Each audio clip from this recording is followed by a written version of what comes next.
Time for our Wednesday afternoon session. Welcome to this fourth lecture of facilitating change, and this time you have to just satisfy with me, meaning that Risto has some other duties, but this is my show today, or our mutual show, and today we will dig deeper to this facilitation as a process. But before going there, what happens today? I'd like you to share some of your just intuitive thoughts. What has been your key insights so far from the course? So just write a chat, something about that. Short or longer, but key insights or key insight so far from the course, please. Write the chat before we continue to deeper to this, what we are going to have today.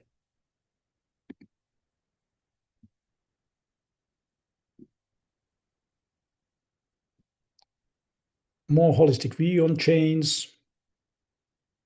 Always beneficial to stop and think. Project changes and take broader context.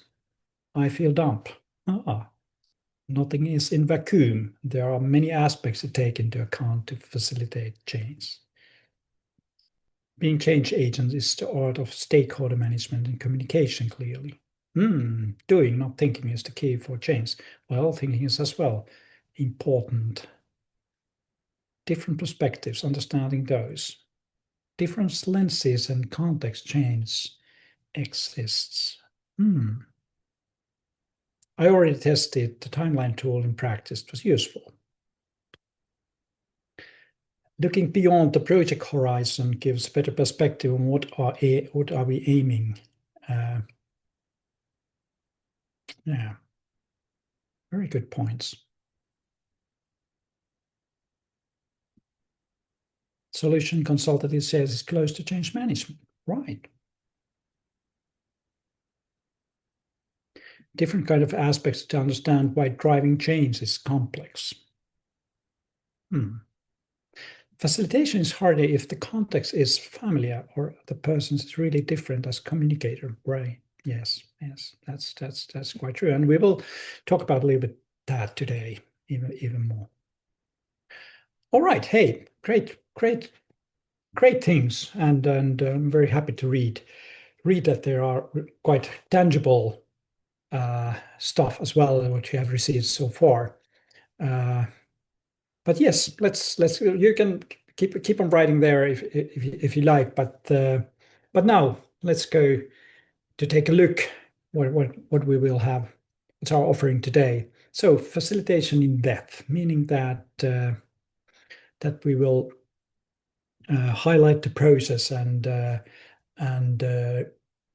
think through how we can add probability that we are successful in our facilitation, as this is not a matter of certainty. This is a matter of probabilities, and we can add probability for success. But let's talk about that later. But before going there, there's some notes and some insights from your weekly exercise number 3, and it was this dump. Using dump as a facilitation tool to support the colleague to clarify the goals. And this is now summary by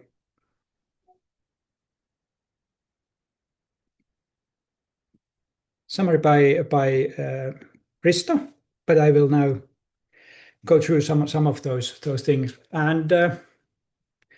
And as it was discussed last time, that when we have this goal, which is like this, number of users that use the new features rise and new features cause no large issues to existing users. So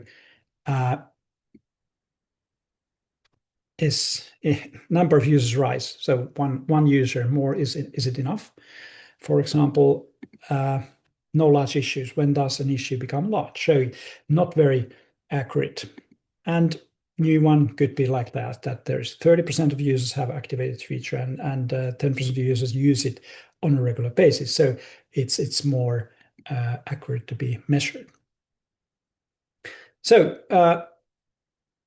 dump as a tool. So as you have being that we can ask that how this is doable, understandable, measurable, beneficial for the whole. So beneficiality. Somebody actually asked before that isn't every goal beneficial, but from what perspective? So beneficiality can be quite narrow, or then and from local perspective it can be beneficial, but from larger perspective it can be kind of sub optimized in that sense. So it's not always it's also the question of perspective.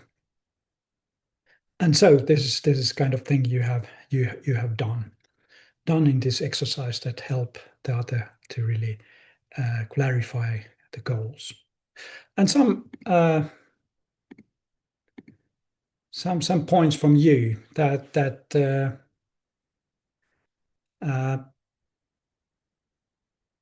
different actions to achieve success. So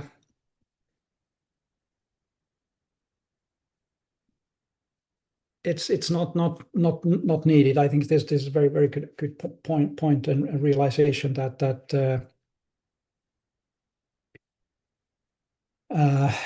when we are doing this, that it's not just a certain order, and then dump is really help to see the bigger domain impact. So impact instead of this little details, and so that was very good kind of realization as well, that it widened the perspective and seeing the impact.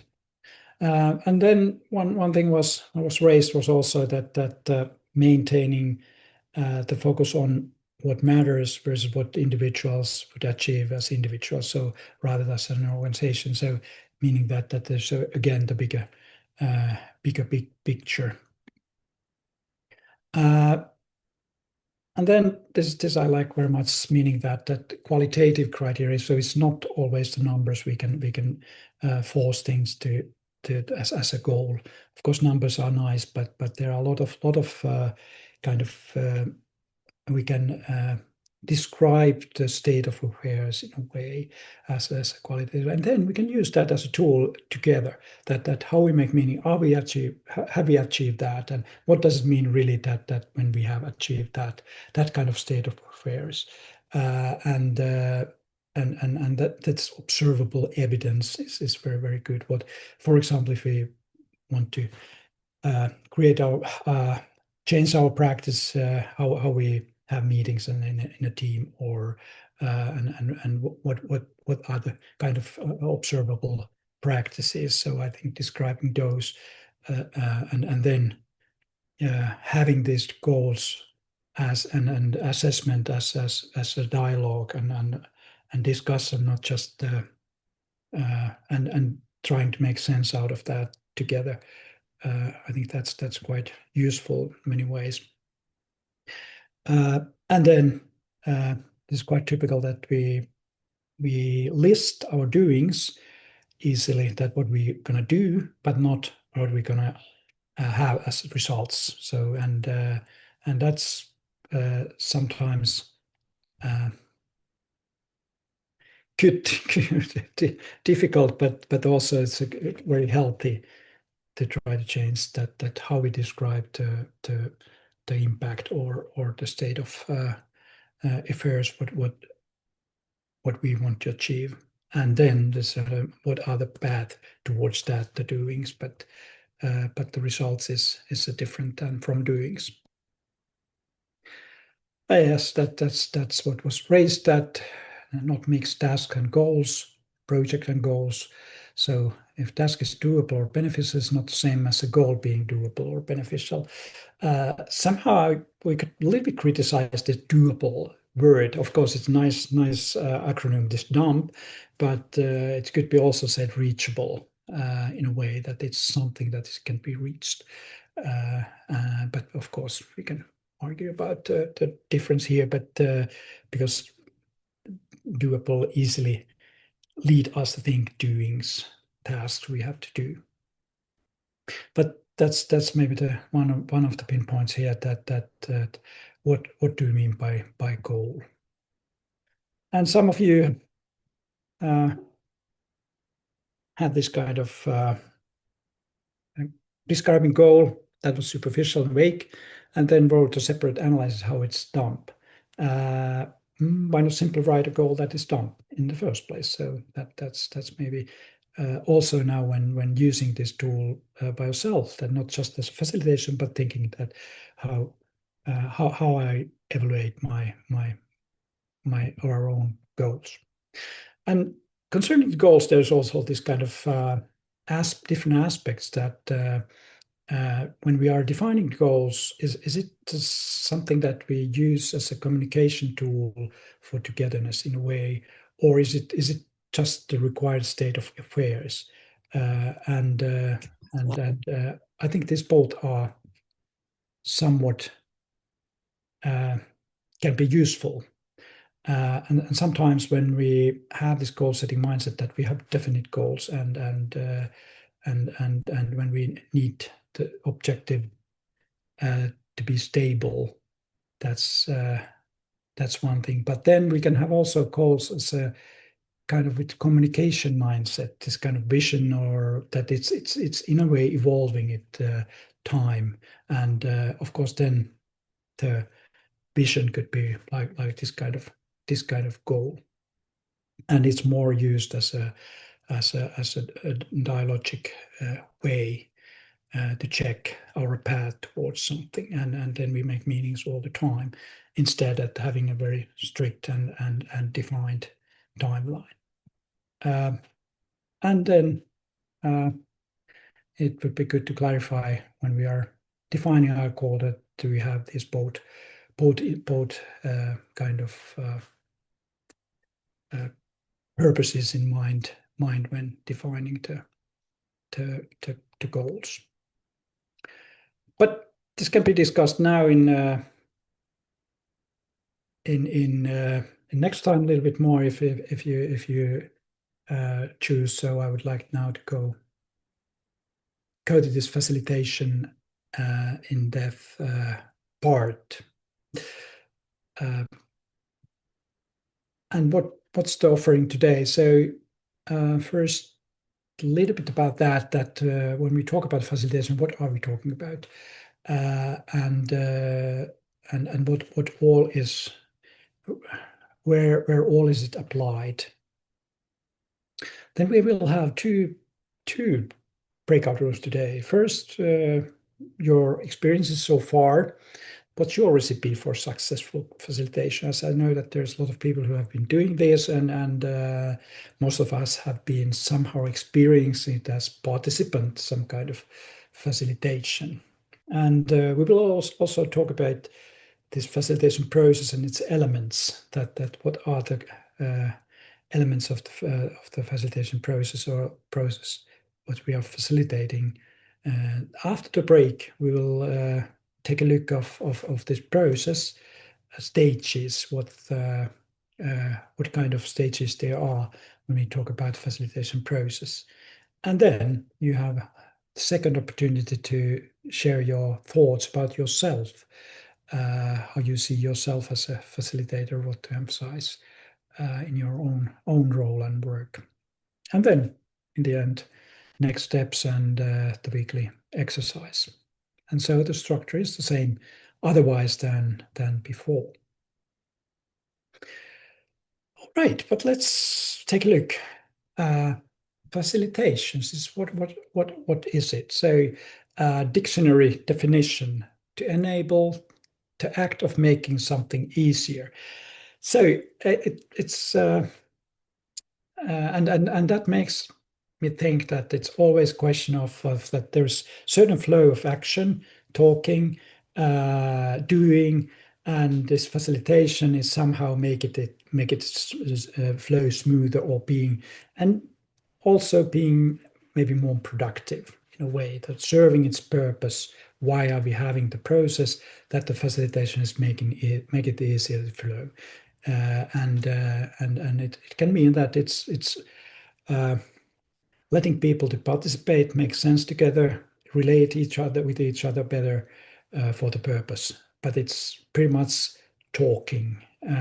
Of course, it's also doing some exercise, create some using some tools to create some whether it's canvases, using some tools. But then it's for me it's pretty much meaning making together.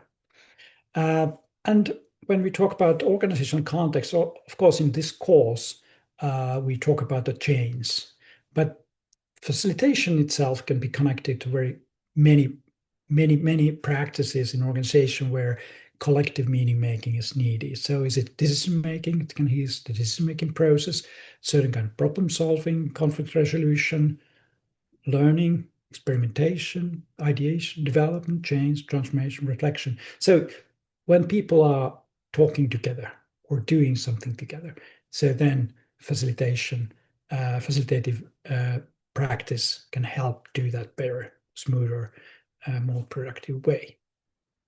So I also here widen this picture a little bit. And of course, there are a wide variety of different kind of situations and settings where this kind of facilitative practice can be used, and facilitation kind of role can be applied. And of course, they can vary from enthusiastic, highly positive innovation workshop to challenging organization renewals with strong emotions involved. So it's not just always this kind of positive, happy context in a way, as we easily think, but quite often it's also that there are tensions, and we have to, as a facilitator, we have to meet those somehow hidden emotions or then manifested emotions, and how to encounter that. And maybe sometimes that is the difficult part of the facilitation, that it doesn't go as we planned, and something happens in between, and how we turn that to serve the purpose of the session. So that's quite often the hard part if this happens. And there can be some, we will now later this lecture talk about how we can be prepared for that, or even prepare things so that we have some tools to encounter these, that they are not surprises. But yes, the context can then vary from teams, few people, to very large groups of several hundred people. Actually, this lower picture is a real situation where I was able to, where we generated the dialogue of 800 people discussing about leadership principles of the organization. And it was really interesting to facilitate this kind of event as a whole, and it was a part of the larger longer process, but it was this certain kind of culmination, and we put people in work in 5-person groups, and each group was part of this kind of 25-person cohort. So there is a five-person groups working, and so. And then there was facilitators to each 25-person groups, and then that was added, and actually they produced quite nice results, and afterwards feedback was that I was very doubtful at first, but then I felt that I was really participating, and my view mattered, and so it was interesting and fascinating possibility, and so that's so. We have a lot of different contexts, different situations where we can apply this. And for me, facilitation relates to helping, and it relates also to the other helping practices as process consultation, coaching, mentoring, and so forth. And so But of course, there are always contextual differences a little bit, but in a way, there are similarities. One thing is, for me, is neutrality. I think the facilitator is a helper of the process, but the participants are the owner of the process and results. And sometimes there is, of course, when we are doing facilitation in our own organization, and if we are stakeholders, the matter we are working with, then neutrality can be a little bit questioned that we have a certain stance, and that can be then visible, and that can a little bit ruin the facilitation in that sense that people are seeing us not as a neutral facilitators helping them, but that we have a certain agenda by ourselves concerning the outcomes and the matter what we are dealing with. And so I'd really advise people to be cautious with this, or at least aware of own position concern of this. But I think the this kind of neutral position tend to be better, because then we are on the side of the process and we don't take a stance what a solution. And so that then helps us to really to be helpful in this. And so keeping participants accountable for their own questions, so meaning that it's really they process their questions, and we are helping them to figure out the solutions or the outcomes, the verification that was discussed last time. And so facilitator guides and enables the collective conversational process from neutral position, so purpose, boundaries, dialogic interaction, and appropriate involvement. So meaning that we are doing that. And related concepts, as I said, coaching, mentoring, counseling, process consultation, where we help others to develop or improve or find better solutions. But we will talk a little bit these principles further. But next, as you have, as mentioned, experiences, now it's time for our first breakout room. So have a conversation for 5-person groups. What makes facilitation successful from your point of view? So introduce yourself shortly, share your views and ideas, what all makes facilitation successful, and agree on who will take notes, and then when you come back to just put summary to chat. So, and we will utilize the same groups in our latter and the second conversation. So don't then go away in between, because then it's easier to form the groups anew. But yes, now next 10 minutes, Katri, could you form the groups? So have a good chat and sharing. There's still someone in between. But yes, sorry.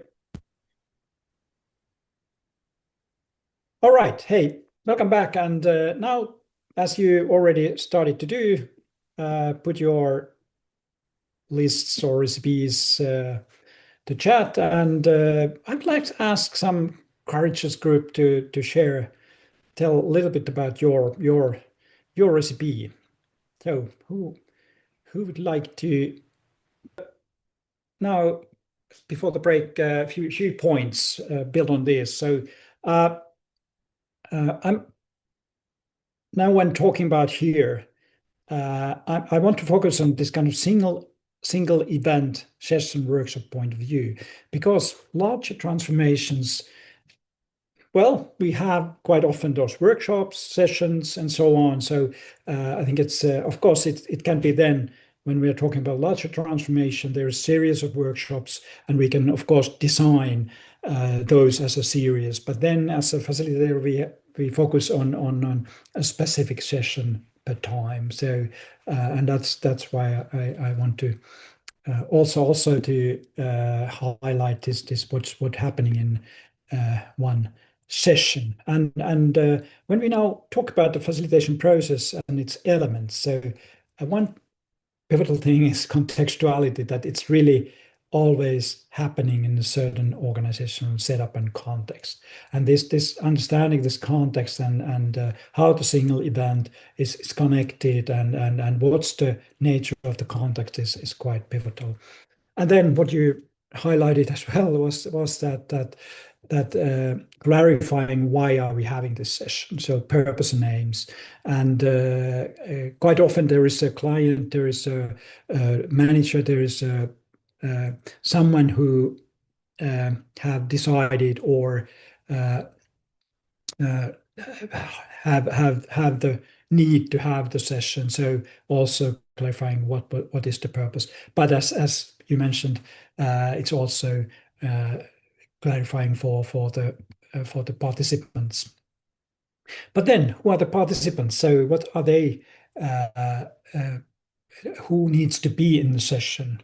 Because it's always that okay, those all stakeholders involved in this change, but sometimes we have to have boundaries that not having too little group or not having too many. So I think that all participants must have a relevance, that they are not just there because it was nice to have them there, but they have a role, they have a stake to be there, because it must be kind of active work, and people must have feeling that I have something to give, and there's a purpose for me also be part of this session. So that's why it's important also to think who are the relevant participants. Then when thinking purpose and aims and the context, what are the methods and approach which are useful for this purpose and in this context with these participants? And quite often it's so that we, as a facilitator, we might have a certain favorite tools and methods and approaches, and are they in this situation those best to be applied? And as a more professional facilitator, it's good to have multiple methods in our toolbox, that we can just have a simple dialogue, or then we have a very structured workshop with different kind of methods and tools involved, and we can vary this part.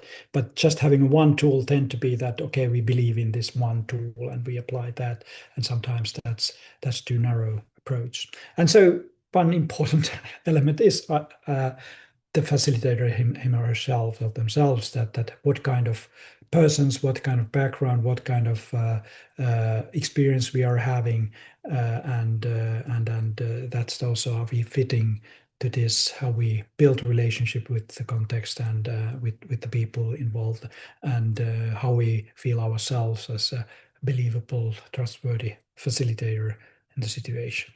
And of course, then the purpose and aims and concrete outcomes, lived experience, that we have idea of what should be achieved, as we were talk about this participation reification. So this is now something which is connected to that there must be something what we produce out, and then designing the experience itself. But we will continue that. But that's all. That's these are the kind of elements we are having. But we will dig deeper in that. But so last time Risto introduced this model by Wenger, that there is these two parts, that there's a reification, that some outcome must something must come out with documentation or some result that is tangible in a way, and then we have a participation part, which is experience as well, that's what people, how they participate, how they talk, what's produced, how they work together, and this negotiation, from my perspective, is kind of meaning making process. And as it was discussed, that it's good to have balance, that we have both, and this, if participants' lived experience, then reifications, those concrete outcomes. Afterwards, we give meanings to both. But the experience tends to produce more powerful memories and traces. So for me, I have a little bit bias maybe in this participation part. I've noticed that focusing on that how we ensure that people feel, as you wrote as well, a feeling of psychological safety, feeling included, and feeling that they are participating. And I would also talk about this kind of experience being uh, competent participants. That I have a feeling that I was also being able to contribute, and that makes uh, that how we design the process and way of working that is fits the people's previous experience as well. That is not too weird because sometimes I have past years and past days, I have experiences being in some of the workshops where people are in a way forced to go through a certain kind of process, which is minute by minute working in a way. And maybe it sometimes felt a little bit awkward that you force the process to go in a certain way. And if there are certain exercises or something done that you feel that, okay, this is pretty artificial, then it's really counterproductive, that the experience is not so good if there's a good intention. So then there's misfit between people's expectations and experience and then the applied method. But then, of course, these two must go together. So that is the process so that it can add probability that we find a good results or can produce good results. And I think in the end, when reflecting the process, I think it's also that the process itself is something that if the experience is good, then we are also uh, looking forward to the next one. And so sometimes in a longer process, it can be that when having a good discussion and that people start believing that this is a good way of working together, and even if they don't first have a very tangible results, it can be that then people still have a good intentions to come back and continue the process. But if we force the process and get some results by force, then people might feel that, okay, I was not so well included, or felt the experience wasn't so good. So there is a balancing these two is important. But okay, hey, now first half is here. Now we have a 5 minute break. We will continue 5 past. Don't go far because right, 5 minutes has passed. So just give thumbs up or some sign if you are back online.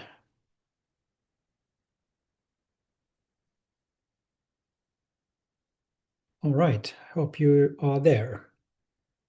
But let's now go further and building on your chat responses and also to now when concerning this experience.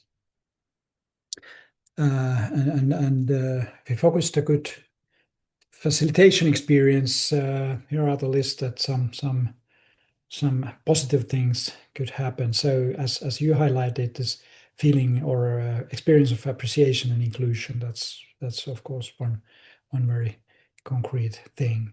And the second thing is what I would like to the connection and relatedness, meaning that people feel that we are doing something here together.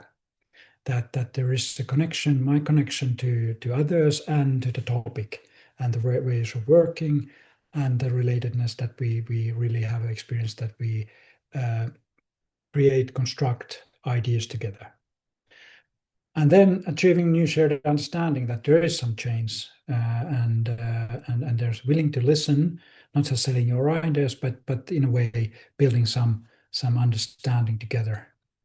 And then concerning this reification part, I think the good discussions are important, but of course here we are having some purpose and aims so that we get feeling of accomplishment that we achieved some let's say, concrete results, and we feel that, hey, that was relevant, that was good, that tend to be also feed in the experience, that it's felt good.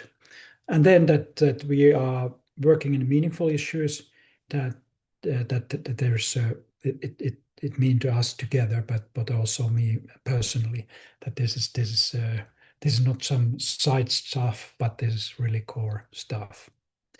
Uh, in good workshop, also this kind of emancipatory or empowering aspects can happen. That people feel that is part of the participation to the change, and then feeling that, okay, we were now empowered to work on this our issues, and produce something that's meaningful for us and for the organization and serving the strategy. So, and if there is this kind of emancipatory aspects as well involved, then they tend to be very good from an experiential point of view. And this feeling of accomplishment tend to also feed in this kind of self-efficacy feeling, that it's personal, but I would say that it's even important to have this kind of team efficacy feeling, that we as a team, we as a group we are competent and capable solving our problems, and that also add this good and positive experience. And then having this supportive atmosphere, meaning that if there's moments of confusion, or even, well, not maybe agony, but in a way that we are stuck or something like that the facilitation and the setup can be kind of supportive in that encountering that confusion in a good way, that okay, we can find our way through. And then, of course, what characterizes is that if people are willing to continue, as I said before, that okay, hey, this was a good session, let's have a next one, and there's a willingness to continue, and that's one could be a kind of success criteria as well. We can say that it was not just one timer, but people are willing to work together and trying to continue the process as well. And so, how to really, as a facilitator or as a whole, uh, to aim to create this kind of experiences, or this kind of aspects that create a good experience. I think that's a good process. But now, when going to take a look at the whole process, so how we can add probability for success in facilitation. As a ground rule in a way, or this kind of principle, I would argue, or would like to say that the workshop, if we are facing the transformation, and we have some cultural aims or change needs. So the workshop and session somehow must express the culture and values it's aiming to promote. So as I've been saying quite often, that the dialogical culture cannot be promoted by monological means. So you can't tell people to be dialogic. You have to experience dialogue and mutuality. And through that experience, you then start to build the culture. But if you just and sometimes in change situation, we have a legacy of certain ways of working and certain expectations, but I think it is very important that we utilize such methods, and which it represents and promotes, and that aimed culture, that future way of working. But now, when we think about this adding probability, so we can think that as a process, there's a important part is preparation. What happens before the session? Then how to get started. And there was this icebreaker and so on. That was part of that. So how we start working, how we maintain the flow, and then how we close. And now I will go deeper in this. That what are the aspects to be taken into account in these different stages. So the first is that as a facilitator, do we know the context adequately enough, and what is the situation where if we are outsiders, especially that we are neutral, has to be a facilitator, but also insider that we know what is the situation in a way, what's the change happening, maybe some cultural features. And then the question why the session is intended to be there, and is there some tensions involved, that okay, we have these two teams and we have to have a workshop that they can work together better, so then they have a little different goals, and they have maybe team leaders that are not working well, or they have some previous issues, and so that also being prepared that there is this kind of possible tension before, because in every situation, every context, there is history already. There is always something, some history. So we are not in this kind of empty space.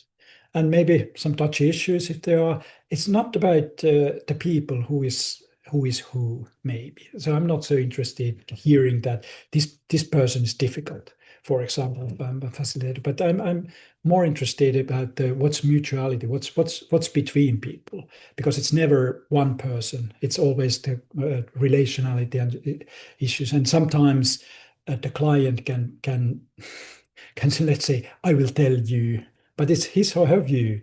But then from neutral perspective, we can be, of course, aware that there are such issues and maybe tensions, but taking the situation as such and starting work from that is important. Not have this kind of pre-assumptions too strongly. But then, of course, there might be some dependencies, and who's the owner of the process really, and what are their expectations. So, and knowing that, negotiating enough that. Then about participants. So who are relevant participants, and what are their situation? Maybe their pre-experience, pre-knowledge. And that was also mentioned in your recipes. And I think that's very important to know what is their kind of what they have done before, and also the expectation that can be asked before, and as you mentioned also that you can how to inform them, and that's also part of the when they are told, invited, the process starts already there. And so because they are thinking that, okay, why am I invited to this, and what's my expectations, and so on. And by giving pre-info and prepare for them, and maybe pre-material that add probability that they are prepared as we that it's not surprise where they are coming. And of course, it's also that why they are needed in this session. But it's then about ourselves as well. So it's what's my pre-assumptions, what's our expectations, my worries, our hopes, how to be prepared. Because it's sometimes that if we have a very tight schedule, that we are not able to prepare our mind to be present, or being having pre-knowledge adequately, or so that then can that we are not ready. So I think that's also important. And then designing, so what methods and process to use. What's my expectation? What's the flow, stages and rhythm, breaks, critical moments, option, designing the experience, simulating what ifs, so that we have. I think it's good to have a good plan and design, but then delivery is always lived situation. It's always a little bit different. But if we don't have a plan, then we can't really adjust our delivery in a good way. We have to improvise. But so I think it's good to have a good plan, but then also be prepared that it never goes like that. So that there is always in living situation, there are always some that how we adjust then, as again you mentioned in your own recipes as well. But then also that preparing your mind that you go through that, okay, now half an hour to this, and okay, this is an issue that could take longer time. Okay, I can give more time to this, and then reduce from this. And that's why I'm quite often don't give any very detailed uh, program to agenda to participants beforehand, because then if you have to make changes, somebody is annoyed because now we used 50 minutes in this and not half an hour or something like that. But because it's then we can adjust in our own mind during the process. And then arrangements. So will it be on or off site? If it's on site, what equipment we need, what materials we need, what kind of technological support we need, pre-test those, and quite often it's good to go to the place before and see it before, not just going there in the last minute and trying to make things happen. So I think it's being in place early enough is very, then we can ensure that we have a good feeling, that we know that things how we can work in a situation, that room or a space, and how we can use different equipment and in a way be prepared. But this is something that if we do this well, then we already added a lot of probability that we are prepared for also for surprises, that things are not going as never as we planned, and but then it can still go very well. But then getting started. So we quite often have a rush to start working right away. We have little time, so let's be productive and let's just start working. But again, as you said, that it's good to get people on the getting up the stage, building trust and connection, and when we are facilitating something that's new or different, or there's tensions, and it's even more important that we take adequate time for starting, enabling psychological safety, introduction warm-up, that people notice others, becoming personally present, sharing something positive and personal, that people are connected to each other and also being heard, seen, and then connected to what we are starting to do together. So it's agreeing to purpose and aims. Why are we here? How are we going to work? How does it feel? Is it okay? What are our ground rules? What kind of house rules here today? So agreeing the ways of working, and then also the rules and boundaries, code of conduct, safe space if needed. But quite often that we have certain rules and boundaries, meaning that we as a facilitator, I have in some situation I've asked the leader of the situation to, in a way, authorize me me to be the facilitator, that I have right to keep up the boundaries as well, and keep our on a certain track, that we have now agreed that we talk about this and solve these problems, and then when people are starting doing something else, then I have right in a way to guide them to the track back to the track. But if we don't agree that, then it can be the situation where people are questioning our authority to do that, and so that's also one thing.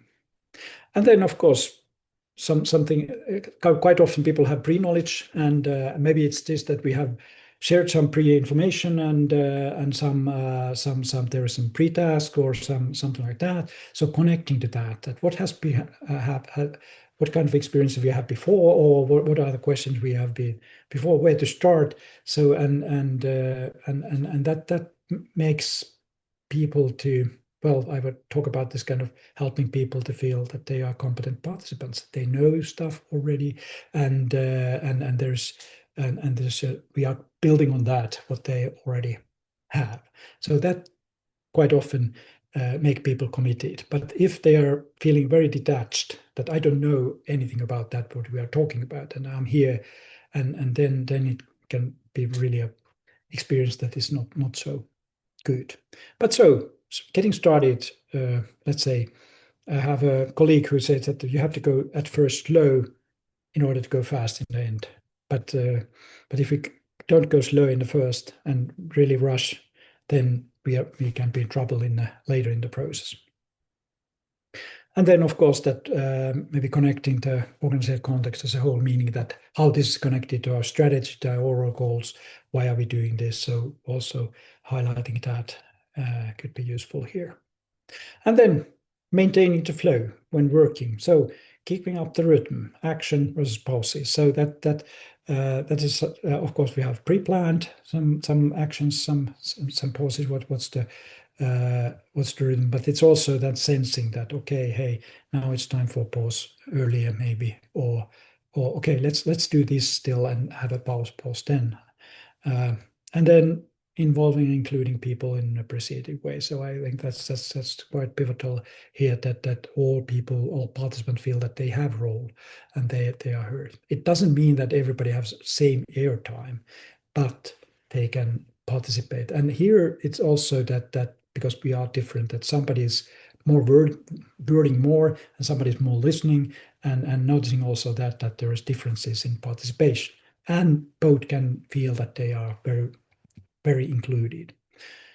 And then being sensitive with concern and issues of interest, so meaning that is there some issues that maybe require more time than you anticipated, then also being able to give that time and not just following your clock on our own rhythm.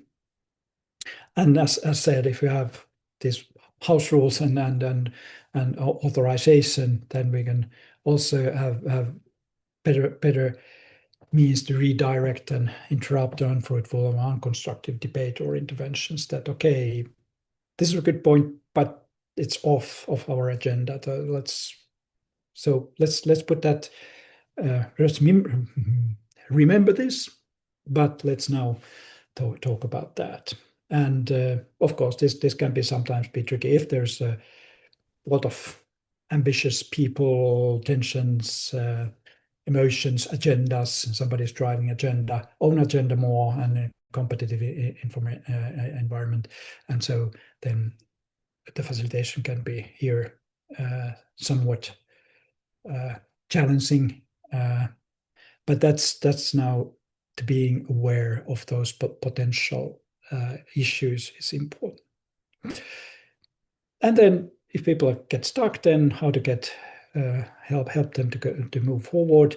And that's of course part of the methods what we're using, and there can be useful tools to okay, let's now analyze this with this, or how we take another angle or other perspective to this issue, or how to let it be and do something else for a while, and then to go back to that issue. And then emotional energy, well, how to channel the emotional energy to serve the purpose. So frustration, agony, as well as enthusiasm and joy.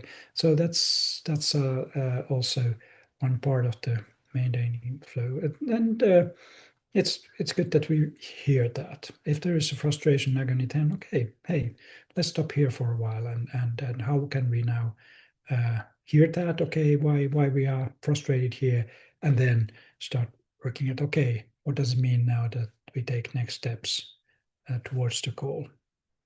And then if we have an outsider client and there is leadership in place, so it's good to also not starting to argue with leadership persons in charge, but support that leadership in place in a way.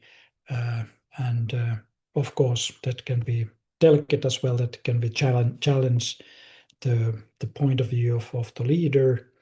If we have asked that before, that can we do that can happen. And so sometimes it's very successful discussion, but it depends on the leaders, how well they are willing to be challenged in the front of their own team or subordinates.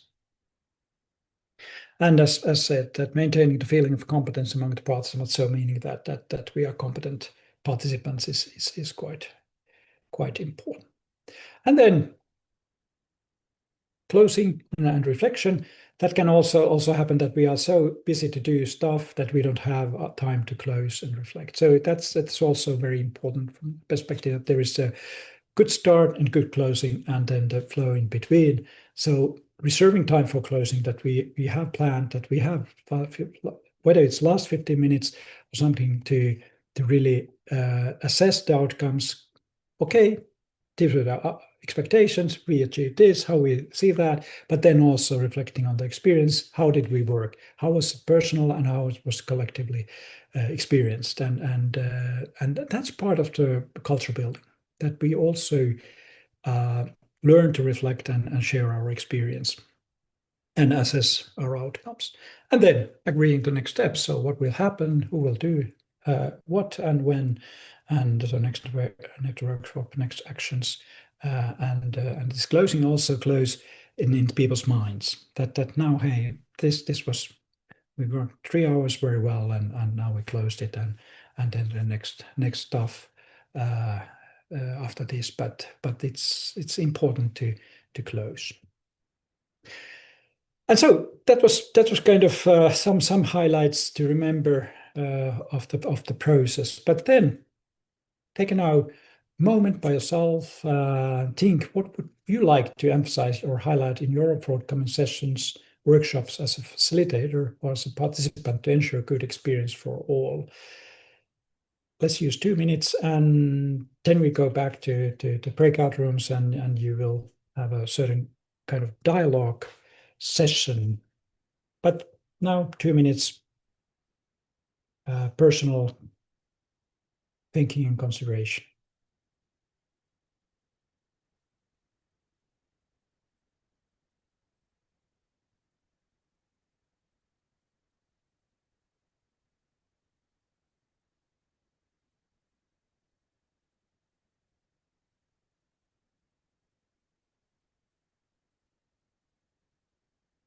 Two minutes have passed, and now we will go to the same 3 or 4 person groups, or 4 or 5 person groups might have been.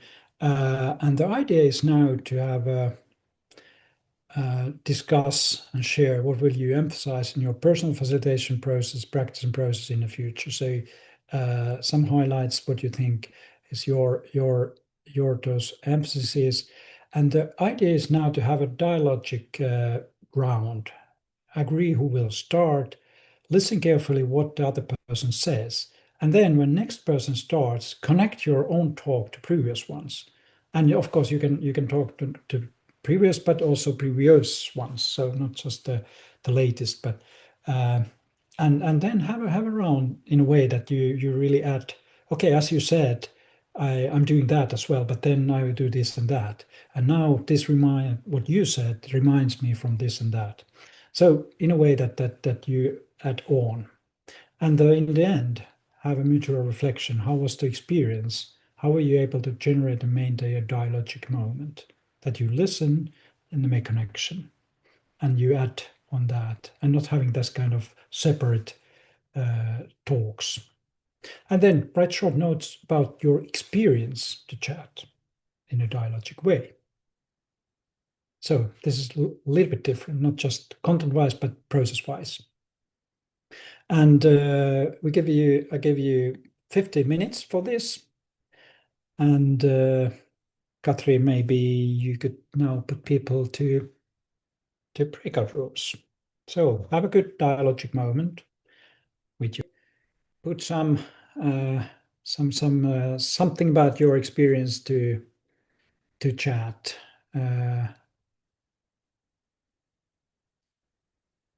Chat about your experience. So it's no need to now say something about your content of the discussion, but your discussion experience. How was it? Okay, we are still having someone in. Okay, now I guess we are all back. Thanks for coming back. But then just put some notes to some highlights about your experience. How did you manage to have a dialogue, and how was it? Okay, hey, great to hear. But let's now take a look what will be your next exercise. And the idea is now to have a reflective dialogue on your course experience so far. So now we are not using a certain tool, but it's continuing this exercise what we just had.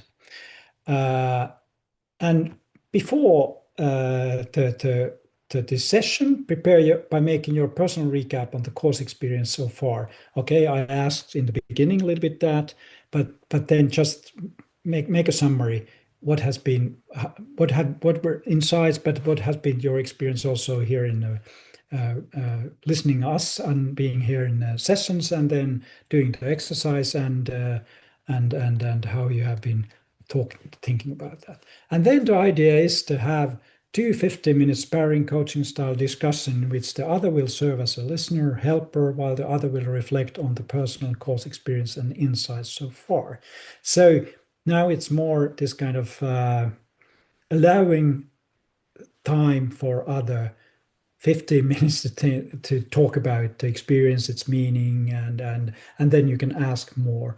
But the point is that as a coach or a mentor or a helper, concentrate on listening and making supportive questions. Don't share your own experience when listening to other. So because normally we start, okay, I have the same. I have this great experience. I have the same. Then we have to start sharing those. But if person says that, okay, I have enjoyed these lectures. Okay, hey, why? What made you enjoy them?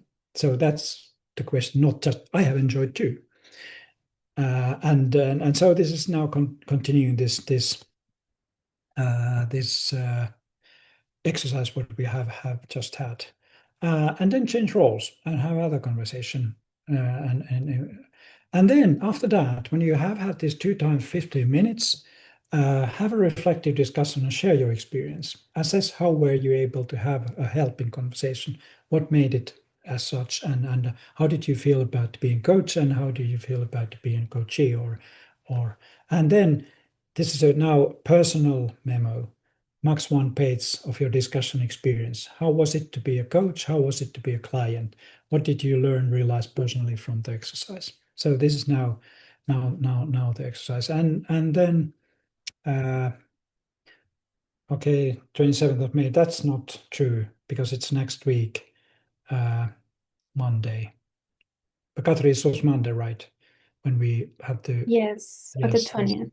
Yes, of course, there's this Helatorstai now as a free day tomorrow. The I hope 18th of May is deadline. Yes. 18th. Okay, yes, that will be corrected. And that's it. Do we have our attendance? Yes, it's in the chat, so please. All right. Hey, take care to record your attendance. Next week, tools, prints, workshops, canvases, and then attendance is now in Google Form there, and you will get your exercise pairs. Katri and Jaakko will send you an email, and we are 2 minutes early, but we are now finished.